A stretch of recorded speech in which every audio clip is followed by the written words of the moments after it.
Books. You go into the customer you want to add the guy to, and then you go to the t-shirt screen. And that's for Now- maintenance, right? Yeah. Now, if you got somebody in that particular uniform, the style, the color, everything, then you can just pick whoever on the invoice matches up what you want. You would hit the circle, and then you go over and hit the copy. And when you hit copy, it'll take you to that particular person. All you would have to do at that point is put in his name, his first and last name. Everything else would be identical to the guy that you chose to copy.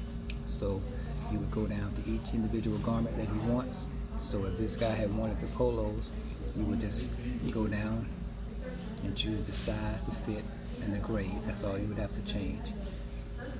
And because he only got shirts, that would be the end of that once you put the size, the fit, and the grade in, and the quantity.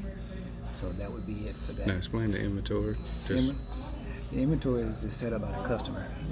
They tell you how many they want each of their employees to have based on what they're going to be doing and all that good stuff and how many days they work. Our standard inventory is 11, but if you work more than, the rule of thumb is you want, like if you work 5 days, you want 11 sets, which means you would do 5 times 2 plus 1, and that would give you 11 sets. If you work 6 days, you would go 6 times 2, which is 12 plus 1, and that's 13, and so forth. So that's how you determine how many clothes the employee But what's the reason for the +1 again? because you want them to have one the day you come to service them to pick them up. Because having that many sets, assuming they're going to be turning them in each week to get washed.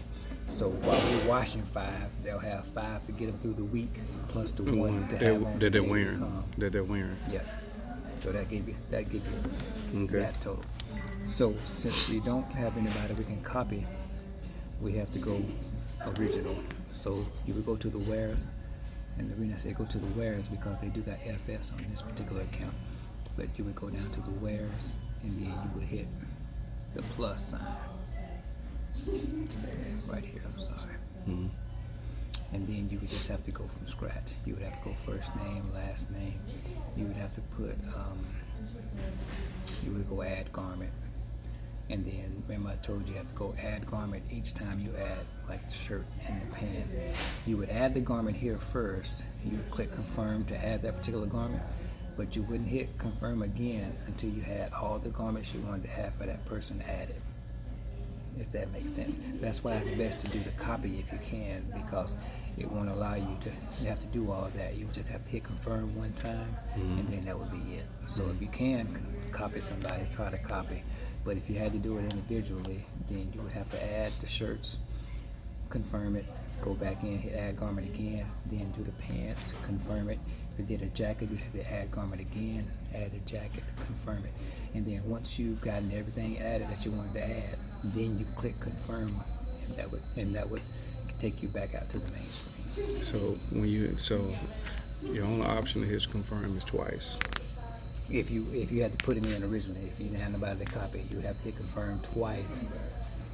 But if you had At to the copy, end, though. but if you had to copy somebody You only had to hit confirm once because everything is Because if already you in. copy somebody and you hit confirm, then whatever you've added to that point, that's all you're gonna get.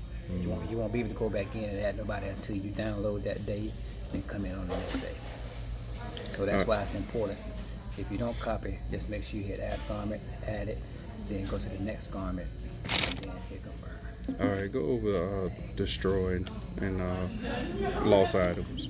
Okay, both of those are basically the same thing. Okay. All right, let's see. So we'll use Bentbrook while we're here. Right. So we're in the t-shirt screen, right?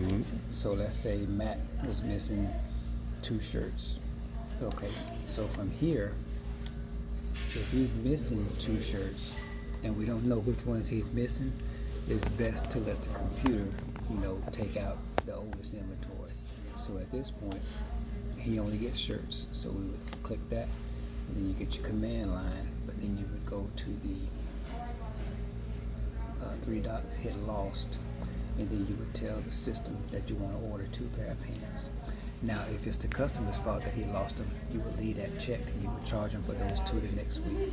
If it's something that we did, maybe we had scanned them, washed them, and they didn't come back, then we would unclick that because that's our fault. We wouldn't want to charge him. Alright, so now let's say he said he lost 2 pair of pants and we want to find out which ones he lost. We would go into his number and bring up each individual pants that he have, or shirts, whatever. And then you would just find the oldest one that hadn't been turned in. And you would take it out. And those are 2 that you would have the computer replace. So in other words, if these were the 2 oldest ones that we didn't see any activity for, we would click them on an individual basis. Click that one first, hit that button, hit lost, and then it would order that one lost. And then we do the same thing for the next one. If we wanted to replace this one, we would hit that, go to the fallen snowman as they call it, hit lost again, and then it would replace this barcode and that barcode. That's what we replace.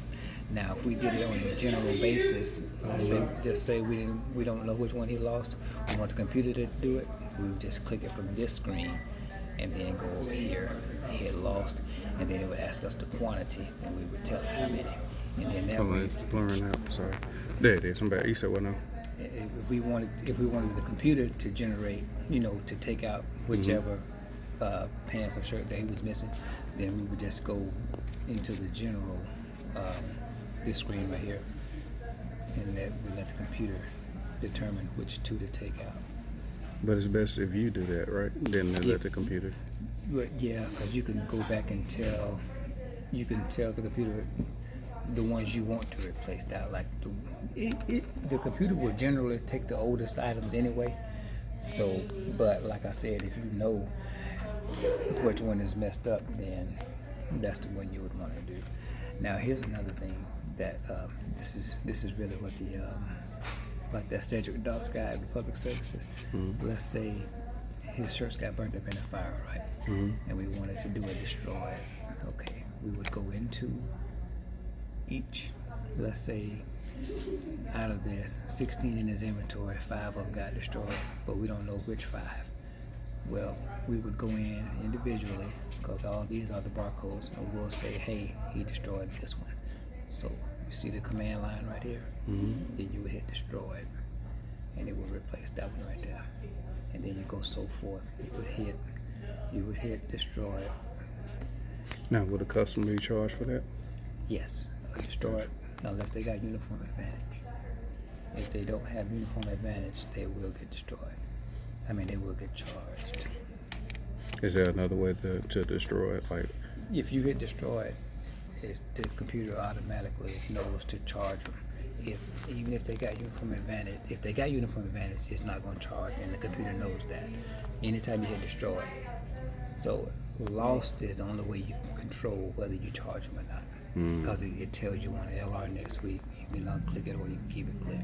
But destroyed, you're automatically telling them you're going to be charged. so when we get back to the plant and we mark out, now those items are reused. That's not destroyed. Which ones?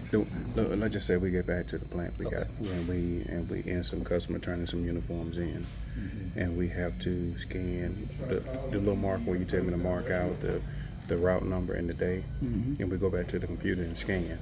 Those items are reused, and we go and hang them back on the rail, right? If they're clean. If they're clean. That's only if they're clean. But that's not a destroyed. Right. Because you don't. If the item is destroyed and you scan it on route, you have to bring it back to the plant and let it get washed so they can account for it in some kind of way. Okay.